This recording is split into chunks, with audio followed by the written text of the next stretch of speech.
policy, our pursuit policy, and changes in our pursuit policy. I'm up here with the senior executive team and also my chief of staff, Commander Garcia, who will translate for us in Spanish. Come on in, Councilwoman. Yep, see, yep. Yeah. So, first thing I want to say is those members in our community who have died in police pursuits, just want to pray for their families. I'll go over a few of the major points of our new policy, but the department places the highest value on life and safety of its officers and the public at large. This policy is intended to minimize the risk of injuries to officers and the public.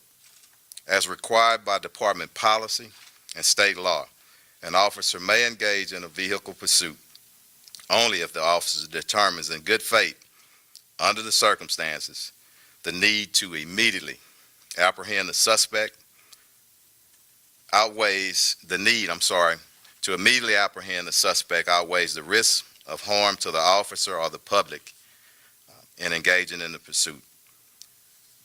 If the risk of injury outweighs the need to immediately apprehend the suspect, officers and supervisors alike shall terminate the pursuit. Year to date, we have over 1,300 pursuits. That's roughly a 26% increase compared to last year. HPD averages 5 pursuits per day. The average of the pursuit is a little over 6 minutes. In my opinion, that's too many. We need to be smarter, still proactive and intentional in fighting crime in our city. We should not pursue every vehicle that flees from us. We don't have to give up the search of the suspect when we terminate the pursuit. That should continue. I've asked for help last week at a press conference, and I'm going to do it again. As our criminal justice system, everyone needs to take an additional look, a more critical look.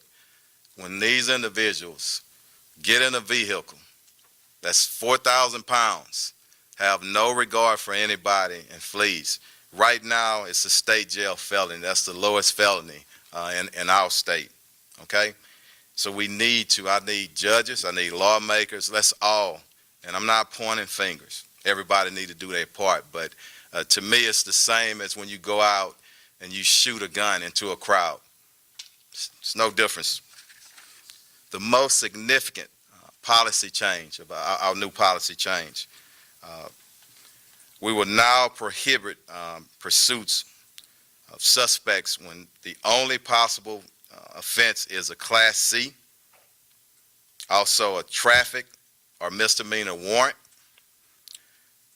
or a non-violent misdemeanor warrant. However, supervisors can authorize a pursuit of suspects in a vehicle when there's an ongoing investigation. Also, if a vehicle has stolen license plates on it, no plates, or plates that belong to another vehicle, with the authorization of a supervisor, officers can pursue that vehicle. Why is that? We know for a fact in this city, and let me talk about some of the challenges of our city. Over approximately 700 square miles, a little bit less of it, wide open. But we know for a fact that these criminals, the violent criminals in our city, steal cars daily to commit violent crimes, carjackings, robberies, drive-by shootings. We know it for a fact. So I just want to be clear to everybody, and especially to the suspects, as we move through this policy. Nobody's giving up our right to police. You got the wrong chief, the wrong leaders, and the wrong police department if you think that's what it is. It's not. It's just us being smarter.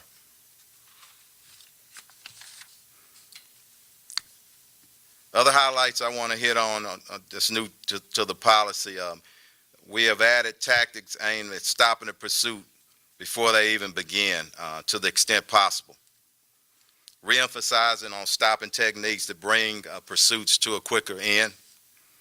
There will be additional training for officers and supervisors on both policy and tactics. And this is the first time today that I'm mentioning tactics going forward. And when we get to the questions, I will not discuss tactics. And let me be just honest with that. I will not give you the playbook of our officers.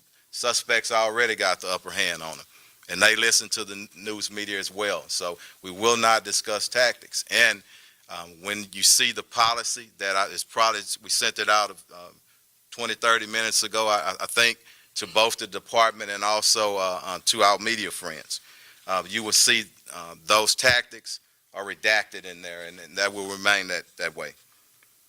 My command staff and executive team, our assistant chiefs, we've, over the last month, a little bit more, maybe a month and a half, we visited every patrol station, each and every shift, to discuss not only our pursuits, but other things, other critical incidents, and we'll continue to do that. There's also additional layers of command and control of pursuits, which includes lieutenants, just to oversee and make sure we better manage the pursuits. Let me be clear, and sometimes people say policy, policy, policy. Good policy, bad policy, okay policy. People have to abide by the policy. And make no mistake about it, we're going to hold everybody accountable. If you grossly violate this policy, we're going to hold you accountable. And that is the message that we're sending out. Over this week, just this week, we started having training sessions. We did 3, and I think we got 1 more and possibly 1 next week. I am personally, and our leadership team, personally is talking to each and every classified supervisor in this department about our policy, about leadership, and about accountability, and that will continue. Again, doesn't mean when we choose not to pursue that we're giving up on the suspect of bringing him in justice or him or her into justice. We're not. We can be smart and we can arrest them at a later date. Also, I wanted to state before I turn it over for translations for a commander, we'll establish here in the very near future a dashboard. Whereas we're giving out information regarding our pursuits, I want monthly updates on it. The public should know where we are at all times. So should every member in our department. So in concluding, we're going to continue to do what we need to do in this city to keep our citizens safe, in pursuits, away from pursuits, anything that we do. And this policy is a critical policy. Just as use of force, these policies are fluent. And anytime that we can do something to enhance safety in our city, we're going to do it. Commander. Thank you, Chief. Buenos días. Como acaba de decir el jefe de la policía, hoy estamos aquí para hablar sobre el reglamento de persecución de automóviles. Antes que nada, el jefe y todos nosotros queremos recordar a las familias que por cualquier motivo fueron lastimadas o algún familiar falleció a consecuencia de una persecución. Así que vamos a mantenerlos en nuestras oraciones. El departamento valora en lo más alto la vida y la seguridad de los policías y del público. Este reglamento tiene el intento de minimizar el riesgo de heridas a los policías y al público. Como es requerido por las leyes del Estado de Texas, un policía puede comenzar una persecución de vehículo únicamente cuando el policía determina que las circunstancias y el riesgo es balanceado en contra de permitir que este individuo huya de la policía. Un supervisor tiene el derecho de terminar en cualquier momento las persecuciones automovilísticas. En lo que va de este año, tenemos menos de 1,300 persecuciones de automóvil. 38 de esos todavía están siendo revisadas por los supervisores. También en lo que va del año ha habido 1,208 persecuciones, que es un aumento de 26% sobre el año pasado. El Departamento de Policía tiene un promedio de 5 persecuciones por día y también un promedio de 6 minutos de duración en esas persecuciones. En la opinión del jefe, son demasiadas y necesitamos reducir ese número. No tenemos que perseguir a todas las personas que viven de nosotros, pero eso no significa que no vamos a perseguir a los criminales. Las cortes y otras entidades involucradas deben de ayudar a que se resuelva este problema. Algunas de los puntos más importantes sobre este nuevo reglamento: el departamento ahora prohíbe la persecución de automóviles cuando la única ofensa es una de la clase C, o cuando hay una orden de arresto a causa de una multa de tráfico o de una orden municipal, o cuando hay una orden de arresto por un crimen menor que no sea violento. Los supervisores sí pueden autorizar la persecución si hay una investigación continua. También queremos decirles que vamos a perseguir a los vehículos que tengan placas robadas o que no tengan placas o que tengan las placas de otro vehículo.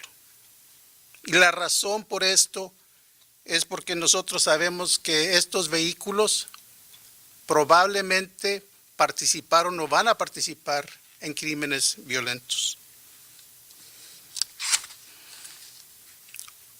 Otros puntos que queremos subrayar: estamos incrementando el entrenamiento de nuestros policías con técnicas para detener automóviles que van a ayudar a que sean menos las heridas y los choques en estas persecuciones.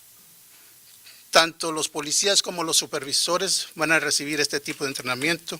El jefe de la policía y todos los jefes, todo su equipo de liderazgo han hablado con los supervisores de todo el departamento y les han dicho cuáles son las expectaciones, qué es lo que esperamos de ellos de hoy en adelante en lo que se refiere a las persecuciones automovilísticas. Sin embargo, no vamos a hablar sobre las tácticas de este nuevo reglamento. Las tácticas no las vamos no vamos a comentar sobre ellas. Hay diferentes niveles de supervisión en cuestión de este tipo de persecución, incluyendo a los tenientes que están en el campo. Todo el mundo va a ser responsable de sus acciones cuando participan en este tipo de situación. Continuamente vamos a estar evaluando estas persecuciones y van a ser terminadas cuando se vea que el riesgo es demasiado. Además, no vamos a dejar de buscar a estos individuos. Si terminamos la persecución y tenemos suficiente información, vamos a arrestar a estos individuos, los vamos a encontrar y los vamos a arrestar cuando sea conveniente para nosotros y cuando sea seguro para la comunidad. El jefe acaba de anunciar que va a haber una especie de tablero, una página en el Internet donde vamos a divulgar, vamos a compartir la información de estas persecuciones, del número de persecuciones con el público. En conclusión, este nuevo reglamento no va a impedir que haya choques o que haya accidentes, pero esperamos que estos cambios en nuestro reglamento van a hacer menor el número de choques y van a minimizar el número de heridas al público y a los policías. Muchas gracias. Thank you, Commander. Yes, sir. Hey, before we open up for questions, I want to also thank our mayor, Mayor Turner, and he's been apprised and involved in this process. And a lot of people are saying, well, you guys are just making a move because of a few critical incidents or whatnot. The fact of it is we've been looking at our policy for months. We've been talking about our pursuit policy for months.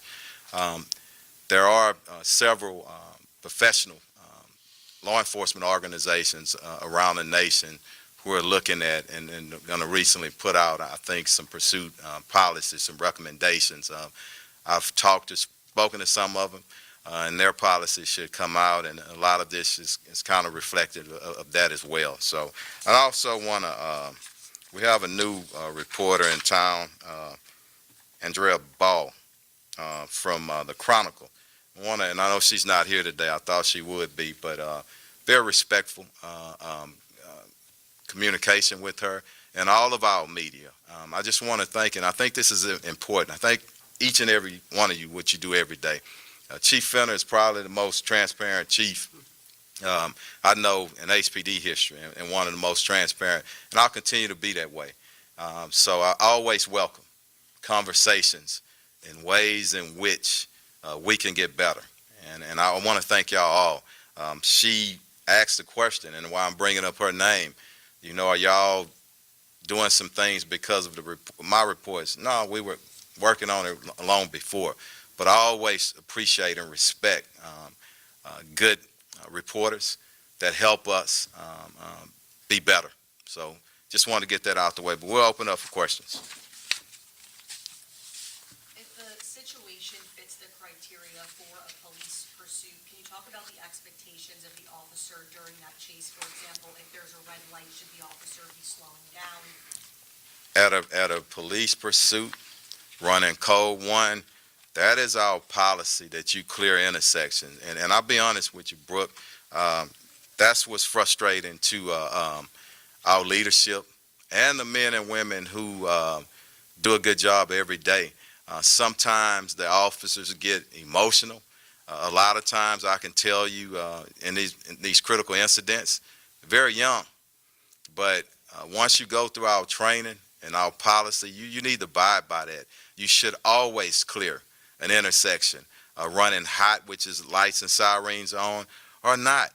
Clear the intersection. That's our training. How are you making sure you hold the officers accountable to that? We just covered a story in late August on Beach Nut about a young 27-year-old woman who was hurt during a police chase, and surveillance footage shows the officer not slowing down at the intersection. It's an active investigation, and as you know, we're well aware of that. And that officer, and I don't want to get ahead of the investigation, but we've all looked at the video, and it's really concerning and disturbing to not only the police chief, to everybody. And I want to be fair to that officer and let that process go. But her and any other officer, if you violate our policy and you grossly violate our policy, you're going to be disciplined, and we'll determine what's appropriate. Okay? Chief, Yes. I know there are numerous lawsuits you probably can't comment on, chases and how they've ended up. We interviewed a mom who lost her son, not because of the cruiser striking him, but the vehicle that was being pursued, and he didn't make it. What would you say to families who've been concerned about the policy and asking for changes? I think that as a chief, as a police department, we owe them and everybody else to do whatever we can do. But let's not forget about ultimately, and I don't get backwards and forward. It's just not me. But I want the public and everyone to know ultimately and primarily the suspect who chooses to flee, we have to deal with that. Yeah, I get it. We have to put in policies and procedures that the best that we can do to make, but this is not a perfect world. And you got a lot of violent offenders out there who should be locked up in jail. We hadn't really talked about that. That pushes the number of pursuits. The new technology, some of our license plate readers and all, that pushes it. So we have to move with that technology at the same time, police our city. But to those parents and to those family members, I always acknowledge them and their pain and their suffering. And the only thing I can say, I can't bring back a relative, but we can do the best that we can do. But it's going to be based upon everybody working together, our lawmakers, our judges, and everybody, because you got to send a strong message, number one, that this is not tolerated. And there has to be punishment. There has to be accountability for these suspects. And when you can steal a car, you go commit a crime, you run over somebody, or you fleeing from the police and you hit somebody and you kill them, and you out the next day or the same day, that's a problem. And that's a fact. And I'm not the one who blaming people. I'm just saying we got to do something about it. What percentage of, I'll get to you next. Go ahead. what percentage, or I guess number of pursuits in recent years would have been prohibited under this new policy? I don't know. I can tell you most of our critical incidents, some officers have been violating policy. So if you remember a few minutes ago, I said good policy, bad policy, okay policy. People have to abide by it. So we are looking at and even getting more intentional in gathering statistics. And we need to do a better job with that. And that's why I asked them a month ago, let's stand up this public-facing dashboard so we can have those facts and statistics readily when you need them. With the statistics, you said 30. Let me get her first, Brooke, and then because it was something I'll come back over. Go ahead. The policy used to allow officers to pursue people who are not suspected of any other crimes other than evading law enforcement when they're instructed to stop. Does the new policy, the revised policy, still allow that? No, I was clear in it, if that alone, okay, if a Class C alone with nothing else, no ongoing investigation, none of the license plates requirements, the officer should not, by this policy, be pursuing that person for just that alone. Okay? Go ahead, and then we'll come back. You said over 1,300 pursuits. Can you tell us how many ended with either death or injury? Over the last year, I think we had, was it 4? I'll double check those numbers, but I think we've had, this year, it was 4. Out of the 1,300 Yes. number? Yes. Do you know how many of those injuries were people who were just bystanders, innocent people? I don't know. I think I need a breakdown of it. I know we had it in 2022, and we'll get this to you a little bit later, but 2022, there was a total of 7 deaths, okay? 4 suspects, 3 citizens and vehicles. So, and we'll get those other numbers to you sometime today. What are the repercussions for an officer who does violate? It just depends. We look at it case by case. You got to look at the condition. You got to look at why he was pursuing, what he did right, what he did wrong. So it's not just a blanket that I'm going to throw. You have to look at every critical incident independently, what we can do, what we can learn from it, and what level of accountability we need to hold on the officer. Can you give any sort of example, like possibly if it results in a death, for example? I don't want to speculate on it because we've had some, but I can tell you something. If somebody's at fault or they're in violation and somebody dies or is seriously injured, it's some very stiff discipline, very stiff. Yeah, it could be. You're speaking about accountability and like the dashboard and keeping data. What will be reflected on that dashboard, and how will you be keeping kind of tabs of We're still working on it, and as soon as we finalize it, we'll get back out and we'll send something out. So a lot of the stuff that you're asking, how many deaths, and what was the cause, who died, how many injuries, what was the start, was it a traffic stop, was it a felony or whatnot? Some of those things, and general things that we need to include in there. We had one more over here, I thought. We good? Okay, go ahead. I know you mentioned that officers have been doing some of the training already, so is this policy active Yes, yes, just, I think it went out in the last 30 minutes or so, yeah. Okay? How is it going to affect training officers in the academy? I think that we're always looking for ways to better train. One thing that I'm going to do, and I started it already, I really think that we should use more videos of not only the wrong things that officers do in pursuits where somebody's getting killed or getting injured, but when officers are doing the right thing. We should do more practical training, more hands-on training, more driving, but we're running a whole lot of cadets through the academy, and you got so much time in an hour. I've talked to my chief, executive chief, who's over the training academy, Chief Hatcher. If we need to, and we probably will, let's start doing overtime. Let's start doing training in nights and evenings, and that's some of the things that we're going to do. But make no mistake about it, training, and just as important, is coaching. And establishing the correct culture, okay? It's all right, and I've been saying it for a long time, and definitely all this week and the past weeks. It's all right if we don't pursue a suspect. It's okay if we terminate a pursuit. We can get that suspect later, and we got to continue to hit that home with the younger officers because they signed up to police, and they get emotional, but at the same time, slow them down. Slow down, and we can do it smarter. We can still be intentional. We can be proactive, but let's all get home safely, the officer and the citizens. One more. Speaking of that, I know you said you wanted to make sure people know they'll be brought to justice even if a pursuit doesn't take place. Are you going to be changing any of the resources in the police department to find folks that evade police? We are, I'm pretty confident and pretty pleased with our investigative units. When we get information, and that's a good question that you bring up, people's thinking, and some of our hard charges, our officers, and what I call our meat eaters, they are some very proactive police officers, and they had a concern with Chief. We let them go, what's going to happen. We're going to do just like we do with any other investigation. We're going to follow the lead. If we got a license plate, we're going to follow it. Okay, if we have vehicle information, we're going to follow it, and we're going to get them in custody. But again, it's frustrating when we get them in custody and they write out, and that's just something that is driven by a lot of the backlog, but we got to do better in Houston, Harris County. We do. Yes, last one. We know that community advocates and even some lawmakers have been raising concerns about this policy for years, certainly since 2018, which was the last time it was revised.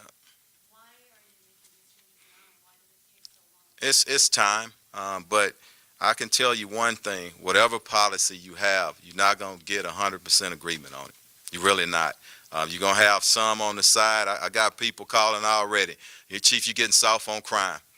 Why y'all changing this? So it goes both ways, and as a chief, I can hear it, and I'm always a good listener, but I'm going to do what I have to when it's necessary to lead and have the safest department that we can.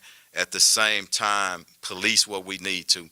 There is a heck of a lot of violent individuals out there, and I want to say this, and I know we're in a political season, and that's all right, but until we get to the point where we get people in prison who need to be in prison, everything is going to get better. And I'm not talking as somebody from outside of the city. Talking about somebody that's born and raised here, been here practically all my life, and been a 33-year servant, just like a lot of us up here. When we do what we need to do as Harris County, Houston Harris County, we group up and we continue to, crime is going down, but that doesn't, it's no good feeling to a member who lose your family member, okay? It's going down, and we'll continue to push it down, but we got to do even better, and the system as a whole has to do better. So I'm going to end with that, but again, thank y'all. I really appreciate all of the media here in Houston. I really do, and print. Thank you. All right? Thank you. Buddy. Okay. Yeah. All right. Yes, ma'am. Thank you so Okay. much. All right. Come on out. Okay. All right. Thank y'all.